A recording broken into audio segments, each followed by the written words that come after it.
So we had front row seats. I don't know how we got them. We just did. It wasn't like we were deserving of them or anything like that. But we had front row seats, not just one, but we had three of them. Myself, and then the sons of Boanerges, or the sons of Thunder, or the sons of Zebedee, or they go by lots of different names. You probably know them as James and John. And having front row seats to see Jesus do what he did was fantastic. Let me tell you, about a few weeks earlier, we were able to have front row seats as we watched him raise a little girl from the dead. We weren't the only ones there. There were also the parents of the little girl, but this little 12-year-old girl, he told her, "Get up," and she did. And I'll never forget that. In a few weeks, we're going to get front row seats again. This time we're going to be in a Garden of Gethsemane, and we're going to see Jesus, who is just he's sweating because he is praying so intently, and he is sweating in such a way that it's like drops of blood. And I'm somewhat embarrassed to say we actually had front row seats for that, and we fell asleep for a little bit, but it was still, looking back at it, pretty amazing. But instead of looking or considering those days, let me tell you about the front row seats that we had on this one spectacular day. I will tell you, the day did not start out necessarily the way that I wanted it to, because Jesus woke up and he said, "Hey, you guys want to go for a hike?" And to be honest, I'm not quite as in good a shape as the other three guys. Jesus and James and John, I know they're faster, they're better, they're more in shape than me. I'm a little older than they are. And this was a high mountain that we had to hike up, and so maybe some of you have experienced this where you're always the tail end of a hike. And so you're always looking at the people 20, 30 yards in front of you, and by the time, then they stop and they wait, and then you catch up to them. They say, "Okay, let's go." And they say, "Wait, you've been waiting for me the whole time. Can't you just let me take a little break here?" Well, that was kind of my day, all right? And so I wasn't really thrilled about going on this mountain hike up this high mountain. And yet, let me tell you, the views were spectacular. And as the altitude got higher, so did our anticipation. Because we're looking around and say, "Hey, it's just the three of us, the front row seat guys. I wonder what Jesus is going to do today. You know, is he going to show us another miracle like we've seen in the past? Or is he going to share with us some profound teaching that he's just going to open our eyes, and it's almost like one of those days where you just feel your faith tingling, and you can almost feel it growing inside of you. What does Jesus have in store for us today?" And I can tell you, what we saw that day was beyond anything that I could have ever imagined. Even if I could have pulled out a camera from my robe, it wouldn't have done it justice. Even the words probably don't do it justice. I mean, we kind of kept this day to ourselves for a while because Jesus told us to, but months later we told one of our buddies, Matthew, about what happened, and this is how he put it. He put it this way in his word. He said, "There he was, transfigured before them. His face shone like the sun, and his clothes became as white as the light." But like I said, I don't even think words can do it justice. It was like I was looking at Jesus, but I wasn't looking at Jesus. And maybe you've experienced that, where maybe it's been years since you've seen someone, and 15, 20, 25 years, 50 years have gone by, and you run into them at a reunion or somewhere on the street, and you're like, "What? That's you?" And your eyes almost can't stop looking at them like, "I don't believe it's you." "Really? That's you?" That's kind of what's going on here. But it's not like Jesus just got a new haircut, or he's donning a new robe, or he didn't just come back from a Botox injection and has less wrinkles, or get a chin lift or anything like that. This is a Jesus who's like something I've never seen before. This was not sleeping in the back of the boat Jesus. This was not even walking on water Jesus. This was just this magnificent, this glorious, I don't even know how to describe it, Jesus.Maybe the best way that I can describe it is the way that Pastor described it to the kids before, that caterpillar. You know how a caterpillar and a butterfly are the same creature, but they're they're completely different. And I couldn't take my eyes off of it. But just then, as I'm staring at Jesus, all of a sudden there's two other guys standing there that nobody introduced us, but somehow we knew them.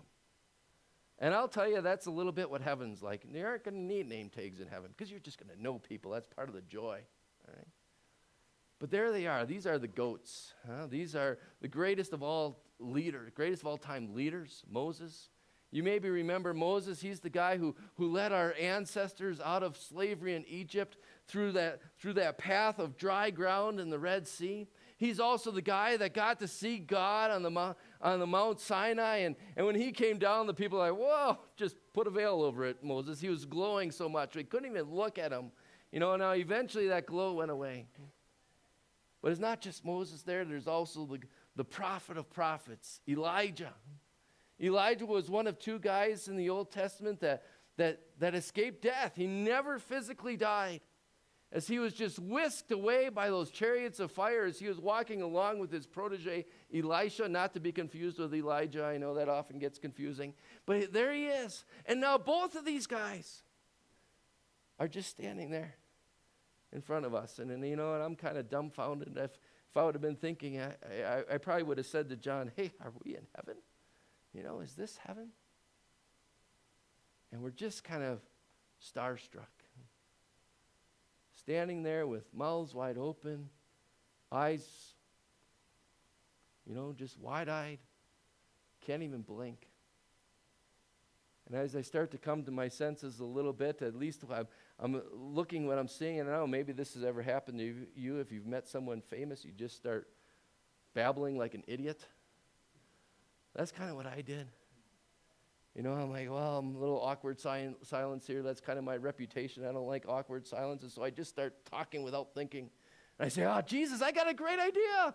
Jesus, how about we build 3 tents? I'll build 3 tents. One for you and Moses and for Elijah. Wouldn't that be a great idea, Jesus? And I'm, hindsight, I'm thinking, what an idiot. First of all, why do they need tents? Secondly, why would they want to stay here? Thirdly, where are James, John, and me going to sleep if we've got tents? So I am just a fool. Nothing profound is coming out of my mouth when I'm saying these things. But then, something extremely profound is said, not by me, but a cloud comes, and all of a sudden we hear this booming voice. This is my Son, whom I love. With him I am well pleased. Listen to him. I knew this Jesus was special. In fact, just a few days earlier, Jesus was talking to us when we were on the seashore of Caesarea Philippi, and he said, hey, who do you guys say that I am? And I stood up and I said, Jesus, you're the Christ. You're the Son of the living God. And he said, hey, way to go, Peter. In fact, that's when I got the nickname Peter, which means Rocky, because God said, hey, I'm going to call you Rocky because on that rock, on that confession that I am the Son of the living God, that is what the church is built on. So I knew he was special. But this special? All of a sudden I realized this isn't just Rabbi Jesus. This isn't just friend Jesus. This isn't just Son of the living God Jesus, like I just confessed. This is holy Jesus. And I know holy, maybe that's a word that we kind of throw around. You just kind of saying about it. It means more than just perfect without sin. That's what it means. But it also has this idea of something that is set apart. It is holy, different. Or you think of a holiday as a holy day, a day that's set apart, like tomorrow is a holiday, a holy day. And I would say that people of my generation, Peter's generation, we probably have a better grasp of holiness than you guys do in your culture. Because we talked about holiness all the time. even the way that we worshiped. I mean, we would often gather together for worship like in local synagogues, but if we ever went to the temple, I mean, that was set apart. That was holy. And then even the way the temple was set up, it wasn't a room like this. It was, not everybody could just come on in. Not everybody could go in. It was set apart. And then even the first room was called the holy place to let us know this is something special. And then there was a second holy place. It was called the Holy of Holy Place, the most holy place. Because that was set apart so much because there was a big box behind in that room. You maybe know it as the Ark of the Covenant. And it had these angels on top of it. And it was meant to be a symbol of God's presence among us. But it was set apart so much that it had its own room dedicated to it. And that room was about from that door to about your kitchen there. But you couldn't just go into that room. That room had a huge curtain about 6 times higher than the ceiling, 60 feet high. That curtain was that separated the holy place from the most holy place. And it went from wall to wall. But it wasn't just the height of that curtain or the width of that curtain. It was also the depth of that curtain, the thickness of that curtain that was so evident. It was about as thick as a person's hand. So I never witnessed this myself, but they say when the Levites, the people who worked in the temple, had to move it, it took 300 guys to carry that curtain. I mean, if there's ever a visual aid to let you know that you are separated from God, that God is holy, that was impressed upon us. And I'm not saying that, you have to have that. I'm not saying that. I don't ever want you to think that God is unapproachable, that he's so set apart from you. In fact, when Jesus died, that curtain split to let you know you have access to God. Nor do I want you to think that, you have to change the way you set up church here. I know some of the things that you guys have commented is that, you like the nice welcoming feel. You can just come in and, talk until pastor says, okay, we got to start here, right? And so that's okay. That's okay. But I do wonder sometimes if there's a challenge for your culture or even for your congregation in this place with drop ceilings and fluorescent bulbs, that maybe once in a while you lose that reverence, that awe of the holiness of God. There's a musician who writes songs. He's a contemporary songwriter for you guys. His name is Matt Redman, and he wrote this in one of his articles. He said, "For worship to be worship, it must contain something of the otherness of God." Let that sink in. For worship to be worship, it must contain something of the otherness of God.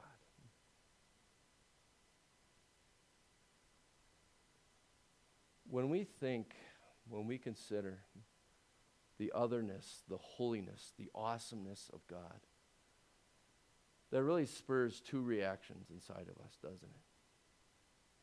One, it just gets us to sit back and to consider, to marvel at the magnificence of God and who he is.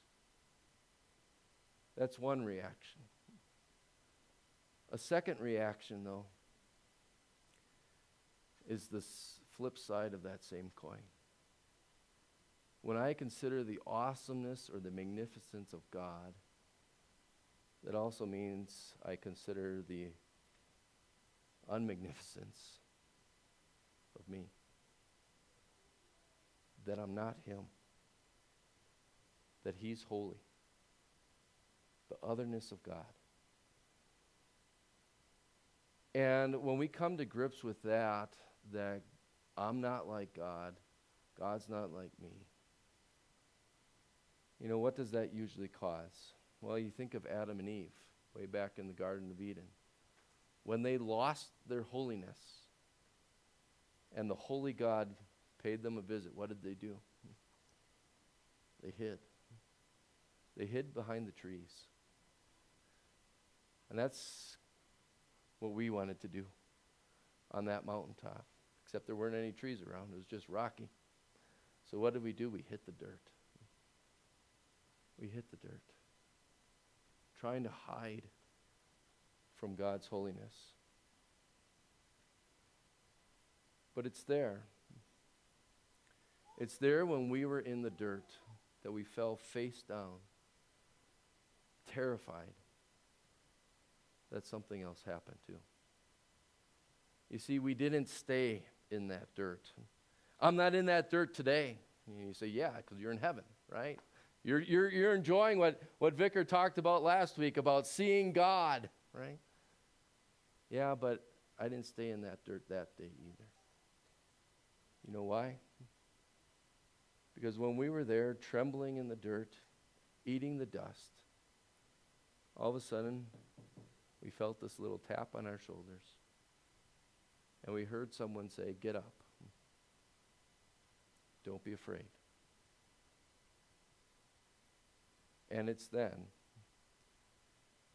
that I saw the most glorious thing that I had seen all day. I saw nothing or no one except Jesus. The glow from his face was gone. His clothes were no longer lightning white. His power, his majesty were hidden. But his love and his care and his compassion and his concern were not. In fact, you might say those things were glowing more then than they ever had before. Because now I had realized just what God had given up, what Jesus had given up for me. One moment he's having a conversation with the goats, with the greatest of all time leader and prophet, Moses and Elijah. And he gives it up to have a conversation with me in the dirt. At one moment, he's getting a ringing endorsement from his heavenly Father, knowing that in a few weeks, I'm going to deny even knowing him.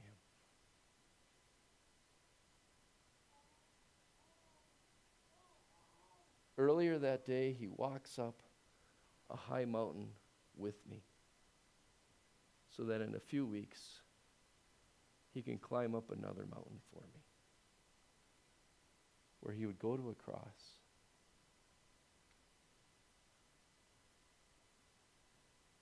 When you see that,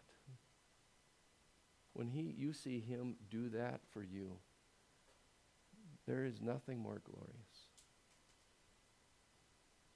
You know, because of Jesus was willing to do that, I could get up that day and not be afraid,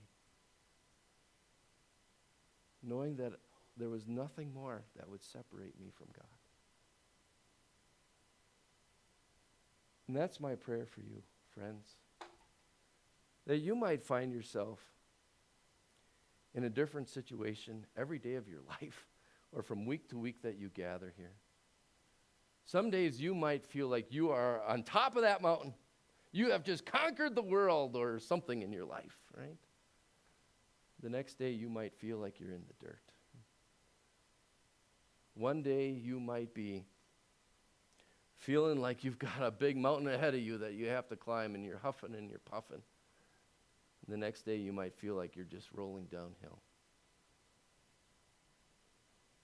Whatever situation you're in, though, this is my prayer, that you see nothing except Jesus. That you see here a Jesus who was willing to give up everything for you. He gave up everything for you so that he could give everything to you. That's the message of transfiguration. That he gave up his glory so that one day you could be in his glory. And so as you walk through your life, as you see some challenge ahead of you or even the good times, it's my prayer that you see what I saw that day. Not the glow, not the brightening white clothes, but see no one except Jesus. And if you see Jesus, it doesn't matter what other things you don't see in your life.